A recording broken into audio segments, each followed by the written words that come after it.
9వ అధ్యాయము.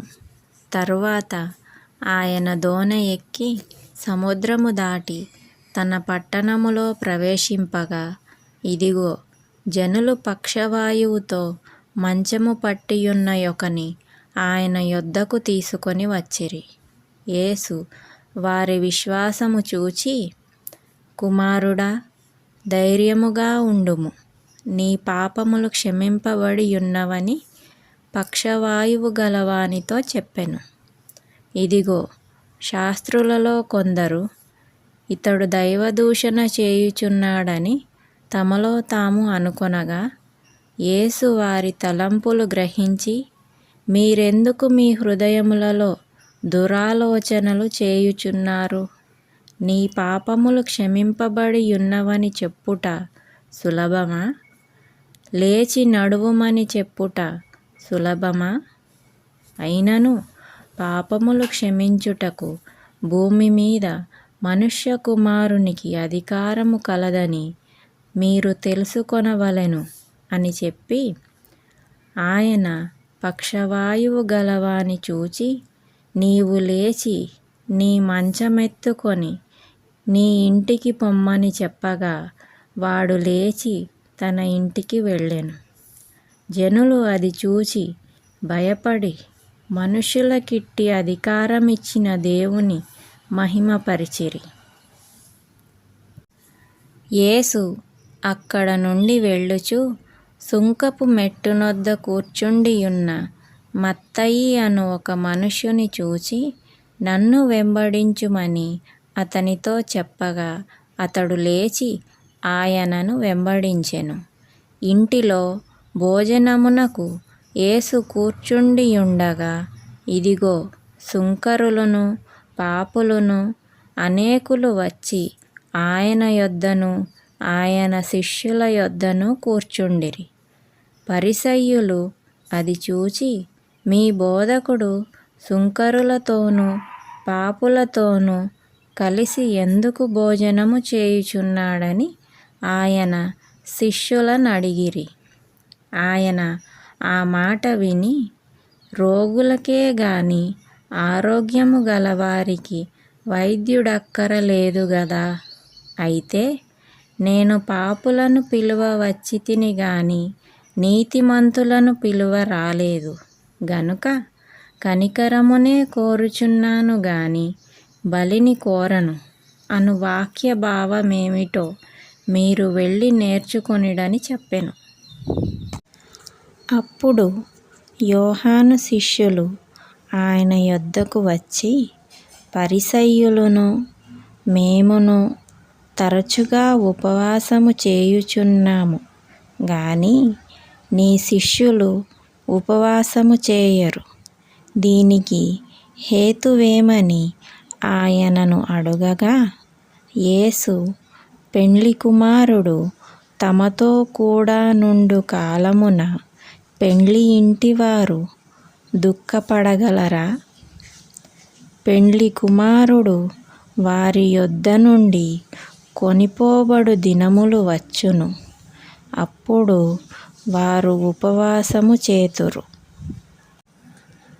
ఎవడును పాత బట్టకు కొత్త బట్ట మాసిక వేయడు, వేసిన ఎడల ఆ మాసిక బట్టను వెలితిపరచును, చినుగు మరి ఎక్కువగును. మరియు పాత తిత్తులలో క్రొత్త ద్రాక్షారసము పోయరు, పోసిన ఎడల తిత్తులు పిగిలి ద్రాక్షారసము కారిపోవును, తిత్తులు పాడగును. అయితే క్రొత్త ద్రాక్షారసము క్రొత్త తిత్తులలో పోయుదురు, అప్పుడు ఆ రెండును చెడిపోకయుండునని చెప్పెను.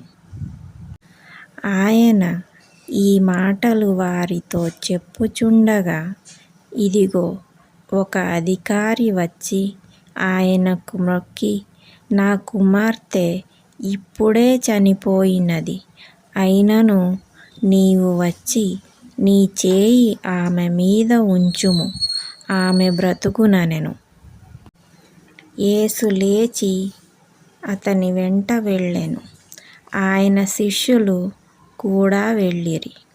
ఆ సమయమున ఇదిగో 12 సంవత్సరముల నుండి రక్తస్రావ రోగము గల యొక్క స్త్రీ, నేను ఆయన పై వస్త్రము మాత్రము ముట్టితే బాగుపడుదునని తనలో తాను అనుకొని ఆయన వెనుకకు వచ్చి ఆయన వస్త్రపు చెంగు ముట్టెను. యేసు వెనుకకు తిరిగి ఆమెను చూచి, కుమారీ, ధైర్యముగా ఉండుము, నీ విశ్వాసము నిన్ను బాగుపరిచెనని చెప్పగా ఆ గడియ నుండి ఆ స్త్రీ బాగుపడెను. అంతలో యేసు ఆ అధికారి ఇంటికి వచ్చి పిల్లన గ్రోవులు వాయించు వారిని గొల్లు చేయుచుండు జనసమూహమును చూచి, స్థలమియ్యుడి, ఈ చిన్నారి నిద్రించుచున్నదే గాని చనిపోలేదని వారితో చెప్పగా వారాయనను అపహసించిరి. జనసమూహమును పంపివేసి ఆయన లోపలికి వెళ్ళి ఆమె చేయి పట్టుకొనగానే ఆ చిన్నది లేచెను. ఆ సమాచారము ఆ దేశమంతటను వ్యాపించెను. యేసు అక్కడ నుండి వెళ్ళుచుండగా 2 గ్రుడ్డివారు ఆయన వెంట వచ్చి, దావీదు కుమారుడా, మమ్మును కనికరించుమని కేకలు వేసిరి. ఆయన ఇంట ప్రవేశించిన తరువాత ఆ గ్రుడ్డివారు ఆయన యొద్దకు వచ్చిరి. యేసు, నేను ఇది చేయగలనని మీరు నమ్ముచున్నారా అని వారినడుగగా వారు, నమ్ముచున్నాము ప్రభువా అని ఆయనతో చెప్పిరి. అప్పుడాయన వారి కన్నులు ముట్టి, మీ నమ్మిక చెప్పున మీకు కలుగునుగాక అని చెప్పినంతలో వారి కన్నులు తెరువబడెను. అప్పుడు యేసు, ఇది ఎవరికినీ తెలియకుండా చూచుకొనుడని వారికి ఖండితముగా ఆజ్ఞాపించెను. అయినను వారు వెళ్ళి ఆ దేశమంతటా ఆయన కీర్తి ప్రచురము చేసిరి. యేసును ఆయన శిష్యులును వెళ్ళుచుండగా కొందరు దయ్యము పట్టిన ఒక మూగవాని ఆయన యొద్దకు తీసుకొని వచ్చిరి. దయ్యము వెళ్ళగొట్టబడిన తరువాత ఆ మూగవాడు మాటలాడగా జనసమూహములు ఆశ్చర్యపడి, ఇశ్రాయేలులలో ఈలాగు ఎన్నడునూ కనబడలేదని చెప్పుకొనిరి. అయితే పరిసయ్యులు ఇతడు దయ్యముల అధిపతి వలన దయ్యములను వెళ్ళగొట్టుచున్నాడని చెప్పిరి.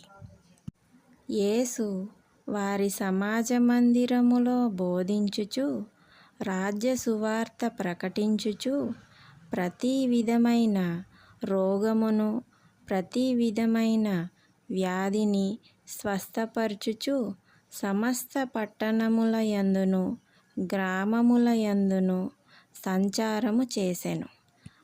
ఆయన సమూహములను చూచి వారు కాపరి లేని గొర్రెల వలె విసికి చెదరియున్నందున వారి మీద కనికరపడి, కోత విస్తారమే గాని పనివారు కొద్దిగా ఉన్నారు గనుక తన కోతకు పనివారిని పంపుమని కోత యజమానుని వేడుకొనుడని తన శిష్యులతో చెప్పెను.